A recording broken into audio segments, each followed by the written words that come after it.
Una de las pruebas de fuego que el presidente Petro ha afrontado por estos días y que se veía venir desde el año pasado tiene que ver con la posesión del presidente Maduro, y es que el tema es delicado y a la vez complejo. Primero, porque finalmente el gobierno de Maduro nunca presentó las actas que comprobarían que en la votación pasada él obtuvo la mayoría. Y segundo, porque Venezuela es un socio comercial muy importante con quienes se restablecieron las relaciones hace un par de años, después del show y del pésimo manejo del expresidente Duque, sumado a los ya conocidos enfrentamientos entre Uribe y Chávez, que por mucho tiempo dañaron las relaciones. Y hoy es digno de aplaudir lo que está viendo el mundo, y es que la dictadura de Venezuela le quedan muy pocas horas, porque hay un nuevo régimen institucional que se está creando gracias al trabajo que ha jugado Colombia y otros países. Yo espero que en los próximos días el cerco diplomático continúe y que lo que hoy han planteado como un acompañamiento sea para que se den unas elecciones libres, independientes, y se acabe la usurpación y Venezuela vuelva al curso institucional. Pero con la llegada de Petro al poder, las relaciones volvieron y los departamentos de frontera de ambos países fueron los más beneficiados.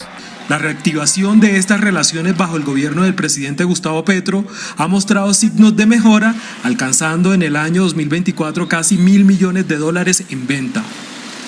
Entre enero y noviembre del año 2024, las exportaciones colombianas hacia Venezuela sumaron $885.000 millones, lo que representa un incremento del 47% en comparación con el mismo periodo del año 2023. Este incremento coloca a Venezuela en el 12º lugar de los principales compradores de productos colombianos. Los productos más demandados por Venezuela incluyen confitería, leche en polvo, bombas centrífugas y aceites vegetales. Bogotá, Antioquia, Valle del Cauca y norte de Santander lideran las exportaciones. También se ha visto un incremento en las exportaciones de tubos para la extracción de gas y petróleo, así como las de preparaciones para alimentación animal. Además de las exportaciones colombianas en general, se han tenido un buen desempeño. Según el Departamento Administrativo Nacional de Estadística DANE, entre enero y septiembre del año 2024, las exportaciones no mineroenergéticas crecieron un 8,3%, alcanzando más de $16.000 millones. En volumen, las exportaciones subieron un 9,5% con un total de 6,8 millones de toneladas de productos enviados. A pesar de los avances, el presidente de Analdex, Javier Díaz, advirtió que la relación comercial con ambos países sigue siendo vulnerable a posibles cambios políticos y económicos. Las sanciones a Venezuela o el cambio de políticas externas como las de Estados Unidos podrían afectar la estabilidad de las exportaciones colombianas que dependen de la capacidad de compra del país vecino. En cuanto a las importaciones desde Venezuela, los números también son modestos. Entre enero y octubre del año 2024, Colombia importó $112 millones en productos venezolanos, lo que representa un incremento del 2,2% respecto al mismo periodo del año 2023. Sin embargo, el panorama de las exportaciones colombianas a Venezuela sigue siendo clave para la economía del país, especialmente si se consideran las décadas en que Venezuela fue el principal socio comercial de Colombia. Sin embargo, la derecha colombiana ha visto en la situación de Venezuela la excusa perfecta para buscar otra vez la enemistad de los pueblos tras un falso apoyo a los venezolanos que en realidad lo que pretende es aplicar la misma receta que utilizan en Colombia, beneficiar a un sector rico, pudiente y al servicio de intereses extranjeros al que se les dan todos los beneficios para que exploten el país y ellos nunca salgan perjudicados, porque a la derecha no le gustan las dictaduras, excepto cuando son de la misma derecha. Señor presidente, otra pregunta que creo que es lógica hacérsela a usted y que ya usted ha hablado de esto también, en parte es la reapertura democrática en Chile. Usted ha abierto las puertas a que la gente que está exiliada retorne bajo unas ciertas condiciones implantadas por su gobierno. ¿Qué hay de esto, señor presidente? Mire, la pregunta suya es bien interesante. ¿Por qué está afuera, en primer lugar, la gente? Está afuera porque esta ciudadanía era negativa en el país. Era gente que no llevaba la guerra civil. Si no hubiera habido porque si no hubiera existido pronunciamiento militar, en pocos días más venía la guerra civil.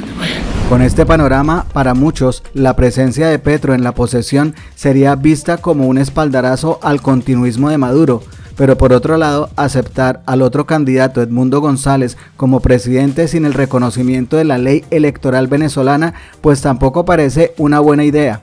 En vista de la situación, el presidente Petro hizo algo muy sabio, pero especialmente responsable con el pueblo de la frontera y de Colombia en general, a partir de la captura de uno de los ex candidatos presidenciales que perdió y por quien el presidente Petro abogó. Este es el trino que puso el presidente de la República, Gustavo Petro.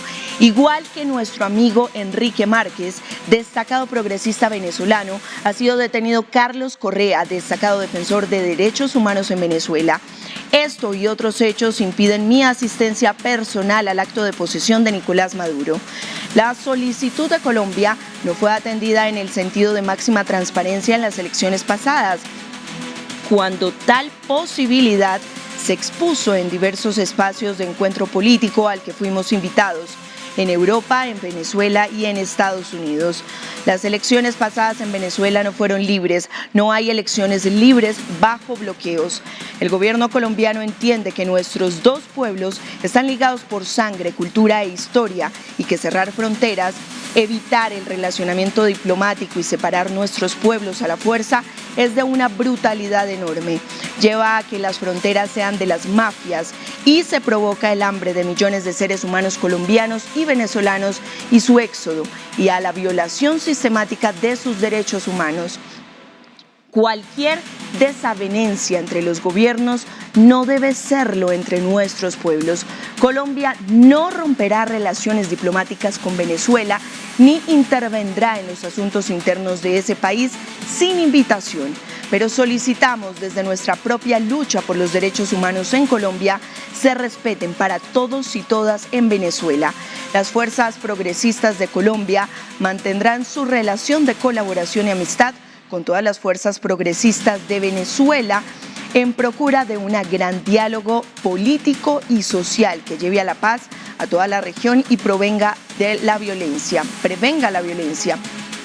La libertad de los pueblos es el objetivo de cualquier progresismo. No podemos reconocer las elecciones que no fueron libres y esperamos que estas puedan realizarse pronto sin bloqueos ni intimidaciones internas. Permanecer en el poder y regalar el petróleo parece ser la propuesta de varios núcleos de la política norteamericana. En mi caso personal, jamás aceptaré tal propuesta. La unidad del pueblo, a pesar de sus diferencias internas, es la base de una poderosa soberanía. Por tanto, el diálogo interno es el instrumento fundamental de la soberanía. La lucha de Bolívar siempre fue por una región democrática y soberana. Creo que es el contrario de lo que se propone desde esos núcleos de la política norteamericana. Solicitamos la libertad de todas las personas detenidas por razones políticas. Repetimos, esta es la noticia de último minuto. El presidente Gustavo Petro no asistirá a la posesión de Nicolás Maduro. Desde el Congreso aseguran que la decisión del presidente Gustavo Petro es acertada, ya que una confrontación con Venezuela afectaría a los más humildes de ambas naciones. Me parece muy importante porque un rompimiento de relaciones diplomáticas con un país con quien compartimos una frontera de 2.200 kilómetros, una frontera muy porosa, donde hay 3 millones de venezolanos habitando Colombia, 2 millones de colombianos en Venezuela, unas relaciones muy complejas en la frontera, con graves problemas e incidencias de inseguridad precisamente porque se cerró durante largo tiempo y no hubo presencia estatal que le pusiera control a los grupos criminales. Entonces es fundamental mantener los canales del diálogo abierto. Gustavo Petro ha hecho lo que tenía que hacer. Él no va, pero manda el embajador. Y pienso que hay que mantener las relaciones con Venezuela por una razón elemental. Es la frontera más grande que tiene Colombia y segundo, dentro de América Latina, yo creo que son con los que más tenemos relaciones económicas. Son dos razones muy poderosas para estar y en últimos también nos han ayudado mucho a todos los procesos de paz. Los parlamentarios aseguran que el jefe de Estado es fiel en la defensa de los derechos humanos y por eso su pedido por la liberación de los retenidos políticos en el vecino país. El presidente Gustavo Petro, como jefe del Estado colombiano, se ha manifestado en torno a la situación venezolana y en primer lugar hace énfasis en la no intromisión en los asuntos internos de los venezolanos. En segundo lugar, hace énfasis que no puede reconocer las elecciones en Venezuela en tanto que no fueron libres y además, en tercer lugar, hace énfasis en la violación de los derechos humanos en Venezuela, que como jefe de Estado colombiano trabajamos para defender los derechos humanos en Colombia y en cualquier parte del mundo. Otros congresistas insisten en que no se puede repetir lo que sucedió con Juan Guaidó en el pasado reciente. Veo muchas personas alrededor del señor Edmundo y van a hacer que esto sea como un Guaidó 2.0. Eso ya fue un error, eso no debió haberse hecho, eso no quedó en nada. Y van para el mismo tema. Y Colombia no puede plegarse a un nuevo Guaidó 2.0. Eso no tuvo ningún sentido. En otras palabras, el presidente manifestó su desacuerdo con algunas cosas y el actuar del gobierno de Maduro, pero a la vez aclaró que no romperá las relaciones y tampoco intervendrá en asuntos internos sin invitación. Pero como no hay felicidad completa, desde Venezuela también le enviaron un mensaje a Petro después de conocer la decisión del mandatario. La propuesta, en forma concreta, se propone que el presidente electo el 28 de julio, Edmundo González Urrutia, se pueda juramentar como presidente electo, tomar posesión y dictar actos de gobierno provisionales en un lugar distinto a la ciudad de Caracas, como asiento del Poder Público Nacional. En este sentido, se propone que se pueda juramentar ante una asamblea de ciudadanos venezolanos en una sede diplomática de la República de Venezuela, como una extensión irrenunciable de la soberanía de la República en el exterior, estando siempre dentro de la jurisdicción del territorio soberano de la República de Venezuela. Como el caballero no puede venir para acá, o no quiere venir para acá, se van a reunir 5 delincuentes en la sede de una embajada del extranjero, de esas sedes de la embajada de Venezuela. Recuerden que, por ejemplo, en Estados Unidos, el gobierno de los Estados Unidos tomó la sede de la embajada nuestra, por decir una. Creo que en Perú, en Perú, sí, habían hecho lo mismo. Fue Jorge Arriaza, recuerdo. Entonces se van 5 delincuentes y allá van a juramentar al inmundo porque están en territorio venezolano, ¿hay Lenia? Ellos pretenden agarrar esta constitución, porque esta constitución dice que ¿dónde será juramentado el presidente de la República? Ante la Asamblea Nacional de la República Bolivariana de Venezuela.